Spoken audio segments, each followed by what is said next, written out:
Bom, pessoal, bom dia.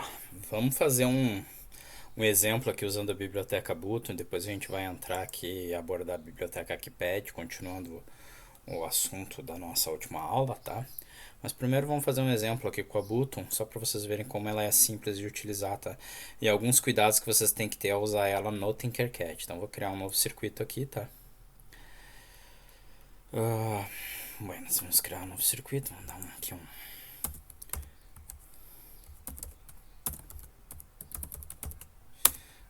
exemplo Button Equipad, tá? Então trocamos aqui o nosso nome. Coisa bem básica, não nada de muito especial. Fazer uma montagem aqui rápida. Depois no teclado a montagem é maior, talvez. Aí eu não mostro pra vocês, não gasto tempo de vocês com isso, tá? Não é nem breadboard, nem protoboard, né? Aqui que daqui a pouco aparece ela. Aqui, placa de ensaio. Tá bom, vamos botar a nossa placa de ensaio aqui. Vamos colocar o Arduino.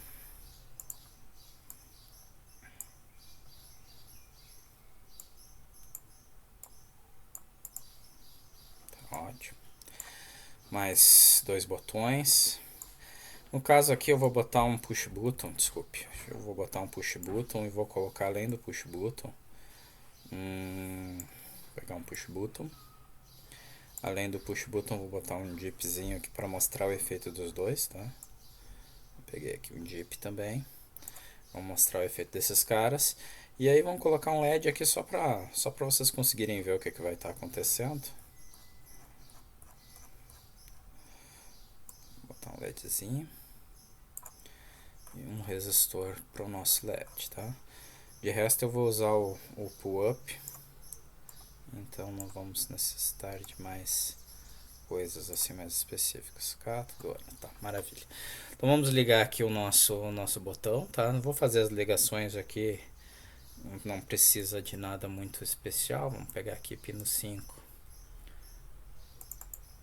pro push button.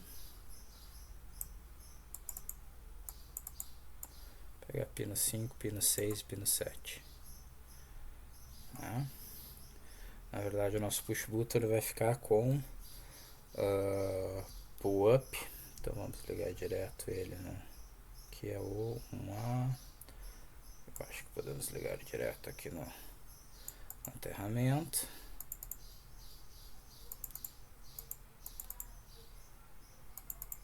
Cinco a 0 pro fio. Ligar direto no aterramento. Mesma coisa vamos fazer aqui pro nosso dip. Só que dessa vez a gente vai ligar ele no pino 6. De novo, né? Tô fazendo uma montagem para usar pull-up interno, tá? Então, maravilha, montamos aqui. Terra e pino 7 pro LED. Ok, depois a gente mantém isso. E a gente usa o mesmo exemplo, só estendendo, botando o tecladinho, tá? Tá aqui, maravilha. Vamos ligar o nosso aterramento aqui.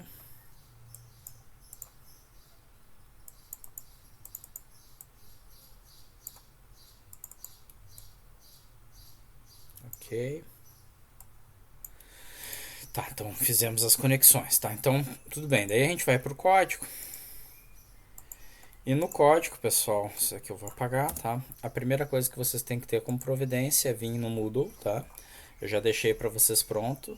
Isso, e vocês têm que pegar lá o código da biblioteca Button. Então, vocês estão vendo aqui, biblioteca Button para uso no Tinkercad, biblioteca Kipad para uso no Tinkercad. Então, para usar a biblioteca no Tinkercad, a gente dá um copy paste aqui, tá? Ctrl C, Ctrl V, no código da biblioteca. Esse código foi alterado para rodar no Tinkercad, tá? Então, por favor, tomem este cuidado. Na hora de usar no Arduino, você só instala a biblioteca e só dá um include nela, tá? diferente que a gente vai fazer aqui. Então aqui, né, código da button.h. Já que o nosso amigo aqui não permite instalações de bibliotecas, tá? Se ele permitisse, a gente teria como fazer. Então, ok. Incluí o código aqui, então aqui começa meu código, né? Aqui começa nosso código. Ok? Então, o que que eu vou fazer aqui? Primeiro eu vou declarar os meus pinos, tá? Const byte pino push é o pino 5.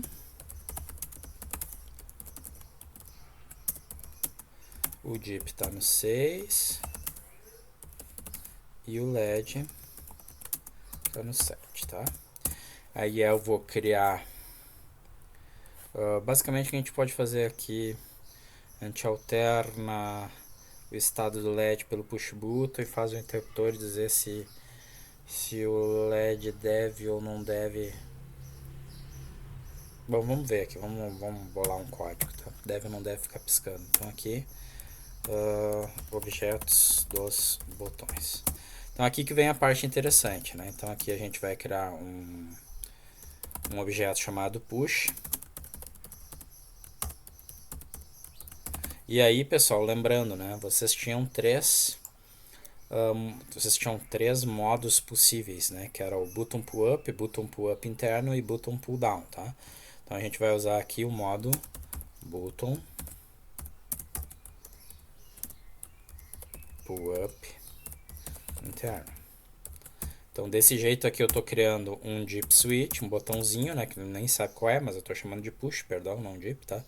Que está sendo criado ali no pino onde é correspondente ao push button, que é o pino 5. E eu estou usando o pull up interno como método de proteção. Vamos criar agora o outro botão, que é o dip.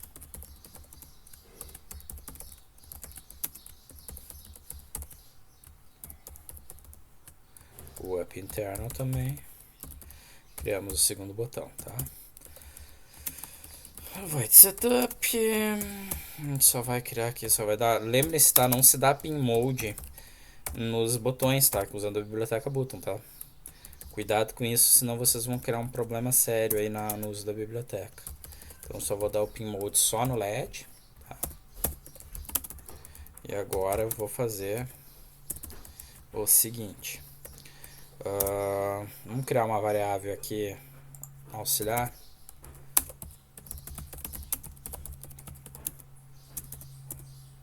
Vou piscar, vamos chamar de piscar. Tá? E vamos criar um temporizador aqui também.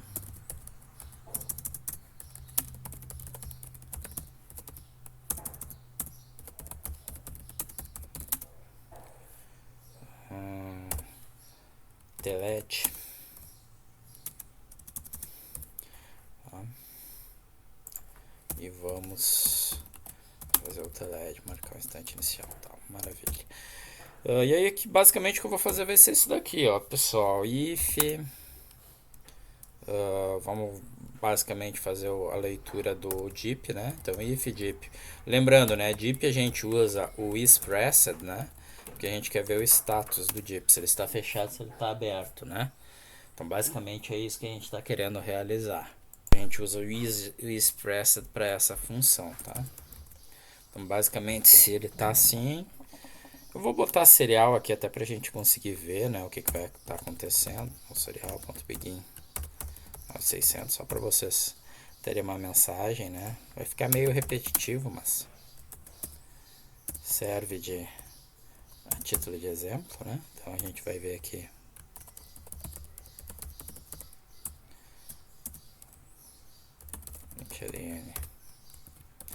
DIP aberto. E aqui, sem nem usar o LED ainda, né? DIP fechado. Então aqui a gente está verificando só o DIP switch, tá? Vamos rodar aqui a nossa simulação, vamos ver se está tudo certinho.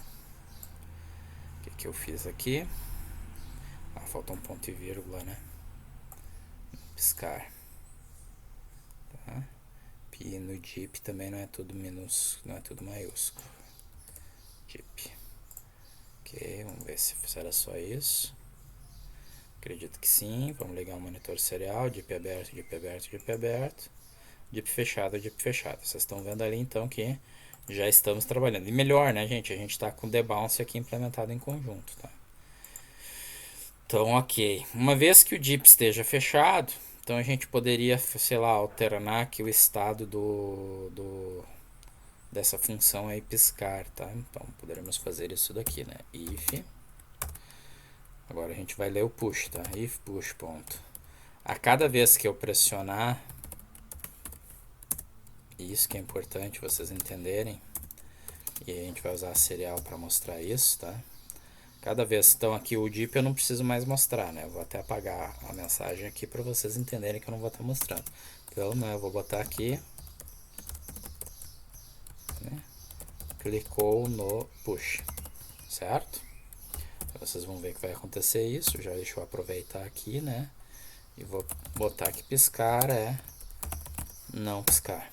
Tá? Vou ficar invertendo a situação, tá? Então, nesse caso aqui, vocês vão ver. Primeira coisa, né? Se o DIP estiver aberto, eu posso clicar aqui à vontade, que não acontece nada. Por quê? Porque eu não estou lendo aqui o nosso botão, perfeito? Ele só lê o botão com o DIP com a chave geral aqui habilitada. Aí, ó, vocês notem que ele retornou pra gente que havia acontecido um clique, né, no botão. Então, vamos lá, ó. Tá? Aqui estamos com algum problema, não era para estar acontecendo isso daqui, só um segundinho. Deixa eu ver o que houve aqui, se eu me passei em alguma coisa, acredito que não. Gente, LN, click, push. Vamos rodar a simulação. Não tá. Curioso, por que ele não tá retornando aqui o clique no botão? Será que eu montei alguma coisa errada aqui no push button? Só um segundinho, deixa eu ver aqui uma coisa. Deixa eu testar aqui com Expressed, tá? Só pra gente ver se alguma coisa na montagem física. Clicou no push. É a minha montagem física do botão, tá? Então deixa eu ver uma coisa aqui, que eu fiz aqui, só um segundinho. Tá, Expressed ele tá retornando sempre como se tivesse pressionado, né? Porque ele tá aberto. B1A. Mas é assim, se eu não me falha a memória, que a gente cria isso no Tinkercad, tá? Posso estar enganado. Deixa eu ver aqui, testar. Agora não tá retornando nada. Sim, ó. Era a montagem mesmo, então eu tenho que montar na diagonal também. No Tinkercad eu achava que podia ser os terminais interligados, mas eu estava errado. Então deixa eu corrigir isso daqui. Apagar aqui, já pegamos aqui o problema era físico, tá? Então cuidado, né? Vocês têm que montar então do 1 pro 2 mesmo, tá? Não, eu achei que do 1A para 1B funcionava e não funciona. Então vamos voltar aqui à nossa simulação, tá? Cliquei no botão. Okay. Interessante é o seguinte, pessoal, entendam que se eu clicar, vocês não vão conseguir ver isso talvez no vídeo, mas eu vou clicar e vou manter pressionado, tá? Vocês notam que eu estou mantendo ele pressionado e não está retornando nenhuma mensagem. De novo, tá? Ele só me retorna a mensagem uma vez a cada evento de clique, tá? Então quando eu clicar de novo, ó, cliquei, segurei, ele retorna uma única vez, tá? Então, por evento de clique, Unique Prism retorna true somente uma única vez. Então, vamos parar aqui, tá? Aqui só para brincar, a gente poderia então implementar, né, o nosso timer. Então, como é que eu faria isso, né? If piscar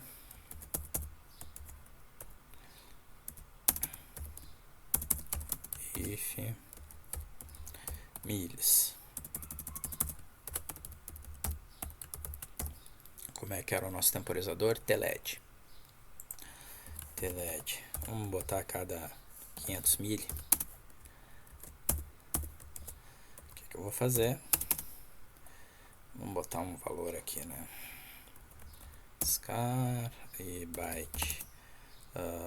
Valor LED 0.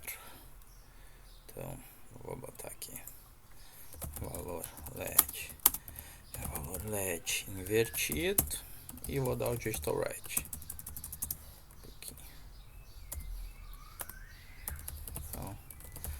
digital right, pino LED, valor LED, vírgula, valor LED. Maravilha. E marco o nosso novo tempo, né? Então notem que isso daqui só vai acontecer quando a gente der um clique lá no timer. Eu vou botar o piscar inicialmente como true, tá? Até pra gente conseguir ver que ele vai começar piscando. Eu vou clicar no LED e aí não vai uma coisa. Poderia aqui também ser o piscar. E bom, vamos manter assim, né? Isso aqui poderia estar tudo dentro do expressed, né? Funcionaria daí realmente como uma chave geral, né? Então botei aqui dentro do expressed, vamos ver se ficou certinho, ficou. Tá dentro aqui do expressed, tá? Então apenas se o DIP tiver efetivamente ligado, né? Senão a gente não vai fazer esse carinha aqui funcionar direito. Deixa eu ver se ficou tudo certo aqui. Acredito que sim. Esse cara aqui tá a mais. Deixa eu ver. Tá. E piscar. É que faltou aqui esse espaçamento. Tá aí, agora sim. Tá, vamos ver como é que funciona o nosso códigozinho aqui nessa situação. Deixa eu tirar o zoom aqui, arrastar para mostrar o LED. Vamos lá. Então, né? Tá o LED piscando, né? Não sei se vocês estão vendo aqui. Mas eu acho que o vermelho aqui fica meio apagado no Tinkercad, mas acho que vocês conseguem ver aqui que está alternando a cor, né? Se eu desligar aqui o DIP, ele vai ficar sempre ligado. Como vocês estão vendo, tá passando lá mais de 500 milissegundos, né? Se eu ligar o LED, o DIP ele volta a piscar. Então aqui, se eu clicar no meu botão, né, eu vou também alternar a função de piscar ou não, né? Então não está piscando, volta a piscar, ok? Então tá aí um exemplo aí do que a gente consegue fazer com a biblioteca PushButton, tanto com o DIP quanto com o nosso PushButton, tá? Então, de novo, né, no PushButton só tomem o cuidado de usar do terminal 1 para o terminal 2, tá? Senão não vai funcionar no Tinkercad. Eu vou fazer a montagem aqui agora do keypad e eu já retorno aqui com vocês. Um segundo. Bom, eu já montei aqui o circuitinho, tá? Vocês vão ver que eu usei os pinos analógicos, né? Vai ser uma função digital em razão da pouca quantidade de pinos que a gente tem aqui, tá? Eu usei aqui os pinos de A0 até A3 para as linhas. Depois a gente consegue ver aqui, tá? Pino a pino, como é que foi ligado. Mas são linhas e colunas, né? Esse é um teclado 4x4. E usei também o pino 2 e o 3 lá, tá? Para acabar os 8 pinos que a gente necessita para o teclado. Assim como a gente colou o código aqui da biblioteca Button, eu vou também ter que colar o código da biblioteca Keypad. Perfeito? Então aqui... biblioteca Keypad para o Tinkercad, vou copiar, né? É grande também o códigozinho, tá, possivelmente maior que o código do Button, mas funciona bem igual também aqui no Tinkercad, ok? Então copiei meu código, vou colar lá no código do Tinkercad, pode ser aqui depois, tá? Da Button. Código da Keypad pagar lá, código da Keypad, melhor dizendo, não é só o ponto H, tem mais coisa no meio. Maravilha, tá? Bom, antes de a gente começar aqui a fazer a nossa simulação, vamos comentar um pouquinho então sobre a biblioteca em si, tá? Voltamos aqui para as lâminas, vamos para a Keypad aqui, então vamos comentar um pouquinho sobre ela. Também é uma biblioteca bastante simples de fazer, de se usar, tá, pessoal?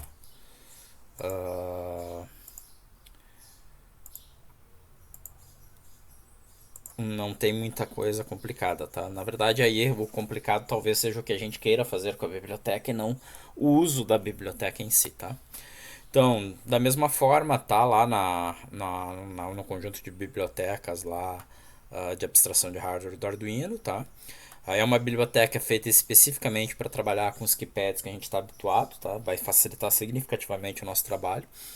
E ela também poderia permitir o que a gente chama de pressão única, pressão única ou pressão múltipla de teclas, né? Ou seja, vocês pegarem várias teclas e pressionarem ao mesmo tempo e quererem que ele reaja, tá?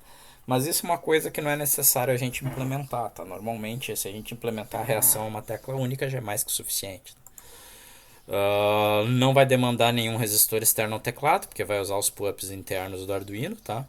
Todas as colunas não usadas vão ser colocadas em alta impedância, então ela trabalha na verdade com as linhas, ela aciona as linhas e as colunas para fazer a nossa leitura, tá? E também eu poderia ter vários teclados, tá? Que também não é o caso nosso aqui. Eu não tenho pino suficiente para mostrar no Tinkercad, tá? Mas imagina que vocês precisassem de 2 teclados, poderiam usar. Tendo pinagem suficiente, né? No Arduino Mega vocês têm mais que o suficiente. Vocês poderiam ter 2, 3, 4 teclados se vocês quisessem, tá? Bastando iniciar um objeto para cada teclado que a gente deva usar. Então, aqui o nosso construtor já é um construtor um pouquinho mais chatinho, tá, pessoal? Porque eu vou ter que criar primeiro o que a gente chama de uma matriz das teclas, tá? Como vocês estão vendo aqui, tá? Em uma matriz linhas por colunas. Eu vou ter que indicar quais são os pinos, vou ter que criar um vetor de pinos das linhas, um vetor de pinos das colunas, para eu conseguir usar o nosso construtor, tá? Então, uma coisa que eu já estou destacando de novo, exemplo da biblioteca Button, não usem de modo algum, tá? Pinmode com essa biblioteca. Então, vamos aqui criar o nosso construtor lá. Já vamos fazer aqui no exemplo do Tinkercad, senão eu vou esquecer isso tudo, tá?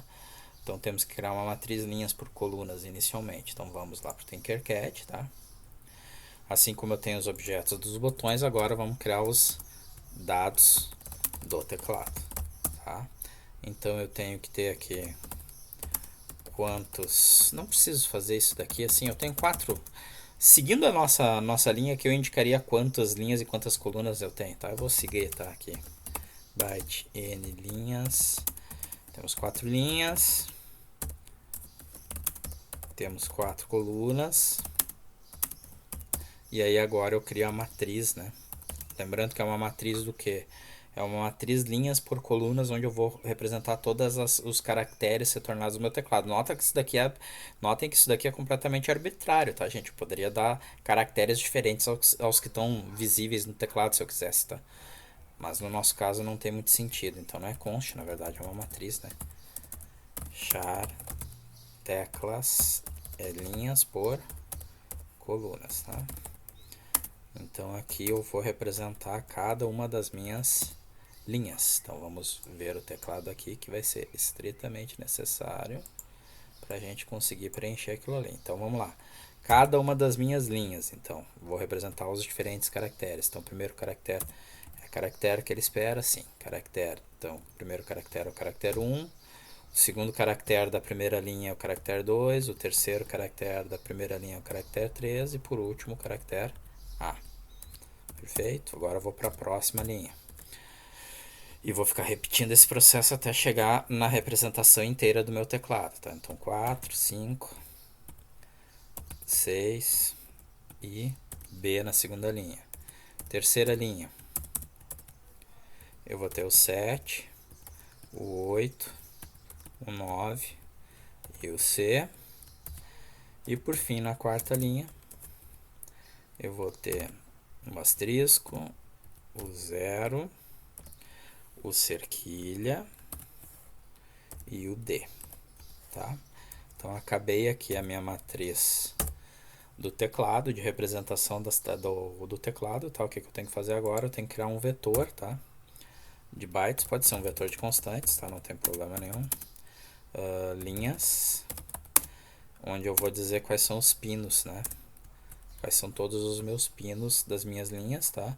E os meus pinos das minhas colunas na ordem, tá? De acordo com a ordem que a gente tá usando, né? Então cuidado com isso, tá? Então inclusive aqui deixa eu confirmar os pinos das linhas primeiro. Opa, desculpe, aqui não. É porque tá com o código aberto, ele dificulta a minha vida de mostrar aqui, vamos lá.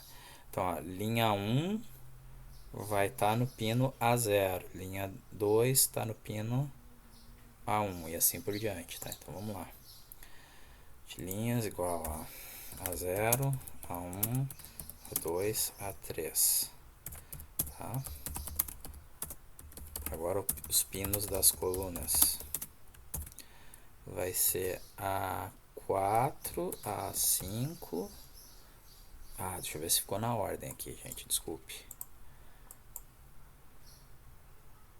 A4, A5 e aí o pino 3 tá no 2, tá? Vamos lá, então 4, A5, 2 e 3. Maravilha. Deixar com os espaços para ficar bonitinho também. Então tá aí os pinos das linhas e das colunas, tá? Depois que a gente criou aqui o vetor das linhas e o vetor das colunas, deixa eu ver se ficou certinho. Não, né? Faltou indicar a dimensão do vetor.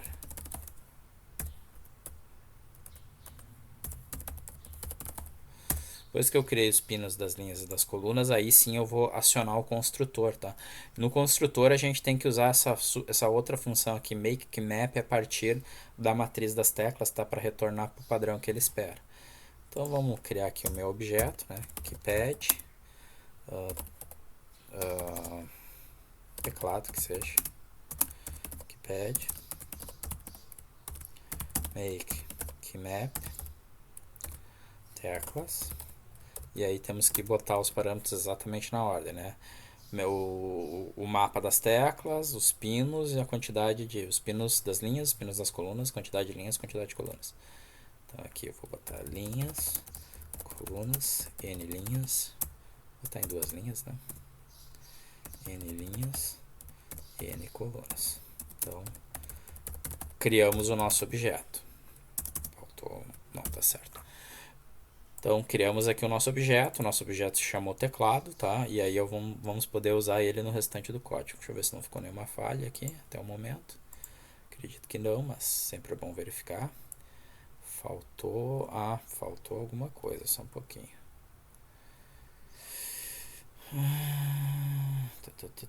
Teclas não foi declarado neste contexto. Tá? Deixa eu corrigir esse erro aqui rapidamente. É só o nome aqui do número de linhas e número de colunas, coisa boba. Vamos ver se era isso só. Tá, não pode ser const byte então aqui, porque senão ele não aceita. Tem que ser byte simplesmente. Não pode ser const byte aqui, que é o que ele está reclamando aqui de uma conversão, tá? Vai ser só isso. Maravilha, tá? Então tá criado o nosso teclado. Voltamos lá. Então, ok. O que a gente faz com esse teclado aqui então, tá, pessoal? Criamos o nosso teclado, que é a parte mais chata aqui, é fazer esse processo que eu expliquei para vocês até agora, de fazer a criação do teclado. Uma vez que eu criei o teclado, tá? Basicamente eu vou ter algumas funções, tá? Que seria a função wait for key, tá? A wait for key, pessoal, pro Arduino é uma coisa problemática. Para nós seria super bom, tá? Porque seria o uso que vocês estão acostumados com o PC. Seria um getC lá do C, tá? Vocês estão esperando que o usuário pressione uma tecla. O problema a gente já sabe, né? Fazer o programa paralisar para esperar por uma tecla é complicado porque a gente provavelmente tem outras funções que tem que estar sendo executadas, né? Mas, digamos assim, tá? Que vocês queiram entrar num estado da máquina de vocês onde a máquina efetivamente fica paralisada até o usuário finalizar uma configuração. O wait for key permitiria que vocês fizessem isso, tá? Teoricamente, o wait for key está esperando que o usuário pressione uma nova tecla indefinidamente até retornar o valor da tecla que foi pressionada. Então, uma função, digamos assim, mais simples de ser usada. Além da wait for key, a gente tem a função getKey, tá? Que teoricamente me retorna o código da tecla pressionada, tá? E se nenhuma tecla tiver sido pressionada, retorna o valor zero numérico, tá? E o interessante aqui é que ela funciona de forma similar ao que a gente tinha lá com o Unique Press, tá? Para cada tecla pressionada, a gente vai ter o retorno da função uma única vez, que é interessante, tá? Então, em suma, aquele problema de a gente apertar a tecla 1, ficar apertando e ele retornar como se o usuário tivesse pressionado várias vezes a tecla 1, porque eu estou fazendo leituras do getKey, não vai acontecer, tá? Na prática ele vai me retornar uma única vez, vai esperar a tecla ser liberada para retornar de novo o valor. Óbvio, tá? Ele não trava a execução. Vou mostrar para vocês isso no exemplo agora, tá? Ele não trava a execução. Ele retorna zero caso a leitura não corresponda a algo de interesse. Então vamos lá para o Tinkercad, tá? Desculpe. Vamos para o Tinkercad, vamos fazer um exemplinho aqui bem bobo, antes aqui dos botões inclusive, tá? Então aqui eu vou botar char lido igual a teclado ponto get key, e aí eu vou mostrar para vocês aqui o que ele vai ler, tá? Eu vou botar assim, ó, if lido for diferente de zero. De novo, né? O zero pra gente é... Vocês vão ver que vai continuar piscando, vai tudo funcionar, né? Até interessante aqui, né? Porque aqui eu teria então código referente, máquina referente ao teclado, por assim dizer, né? Teclado e máquina do LED. A gente poderia trabalhar as duas como se fossem máquinas independentes, né? Que é o ideal, né, gente? Então aqui eu simplesmente vou mostrar qual foi a tecla lida. Maravilha? Vamos voltar aqui para o teclado. Vamos ver se eu consigo aqui mostrar agora para vocês assim. Maravilha. Monitor serial, né? Temos nada. Vou ligar aqui o DIP só para vocês verem que tá lá o LED piscando, né? De novo, esse LED aqui tá... Ah, eu sei porque que tá com brilho tão baixo. Gente, meu Deus do céu. Esqueci de setar o resistor. A resistência de 1K, né? Agora a gente vai ver o LED piscando direito. Me esqueci totalmente, tá? Lamento.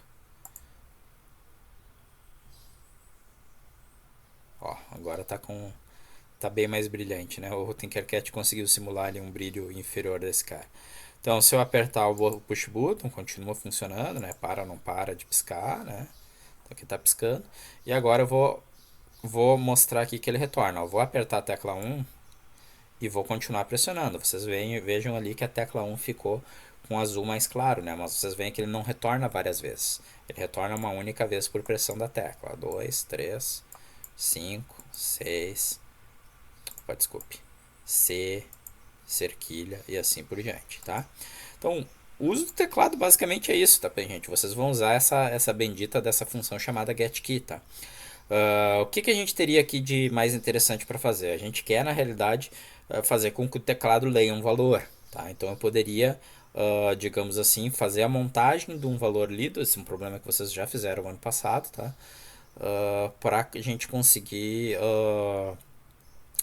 retornar um valor numérico a partir do teclado. Então eu vou montar esse código aqui. Vou pausar aqui a nossa gravação para montar o código, tá? Que ele é um pouquinho mais demorado. E em seguida eu explico para vocês ele. Bom, pessoal, acabei aqui o nosso código, tá? Então basicamente eu fiz um código aqui para processar a entrada de um valor de 3 dígitos. Vamos começar lá com algumas coisas que vocês vão ter que ter. Vocês vão ter que incluir essas duas bibliotecas, tá? Eu já vou explicar por que depois. Mas basicamente essa primeira biblioteca porque tem a função isDigit e essa segunda biblioteca porque tem a função de reinicialização da string, por assim se dizer, tá? Então até separei aqui para vocês, né? O isDigit basicamente é uma função que verifica se o caractere é um dígito decimal.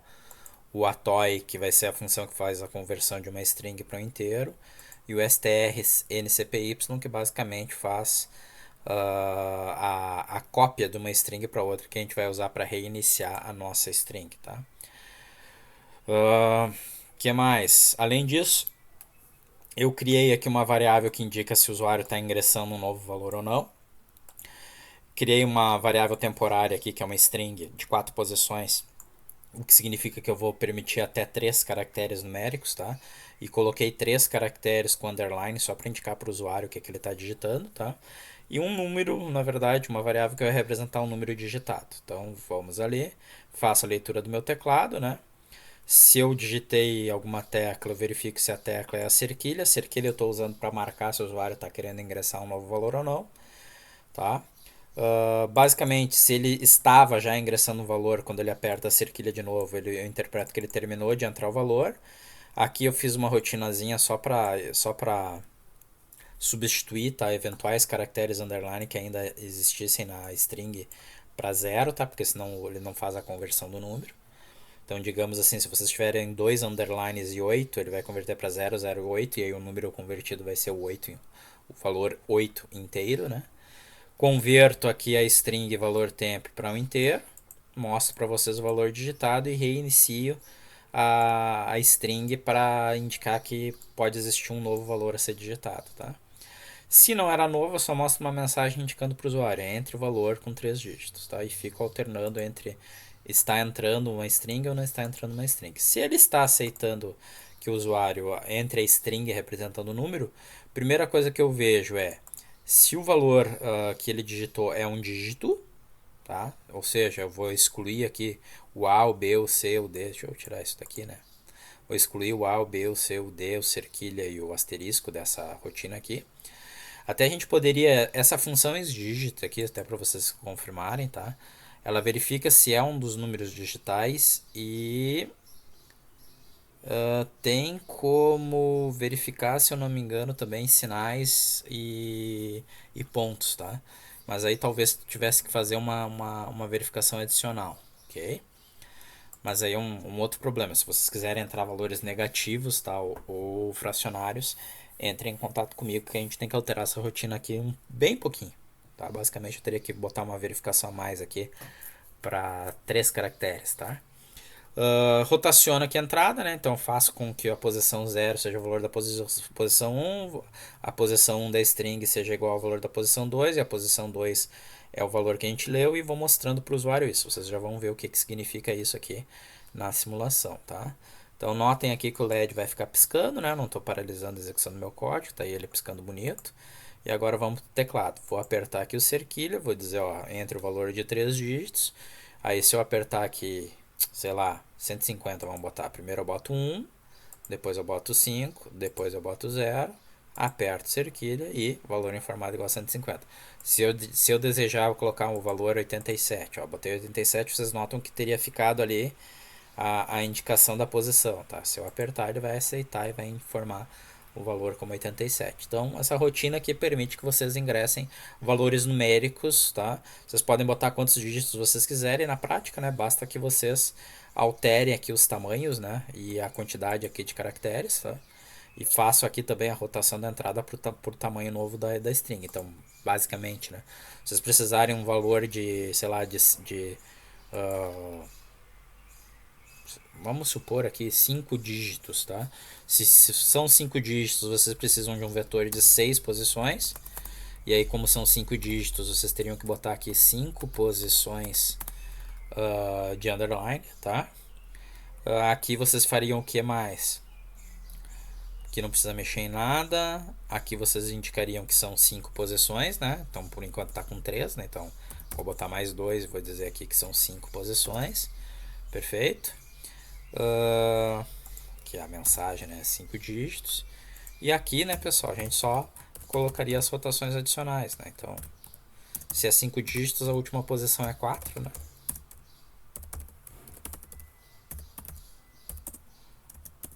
Vocês vão ver que já vai funcionar direto, ó.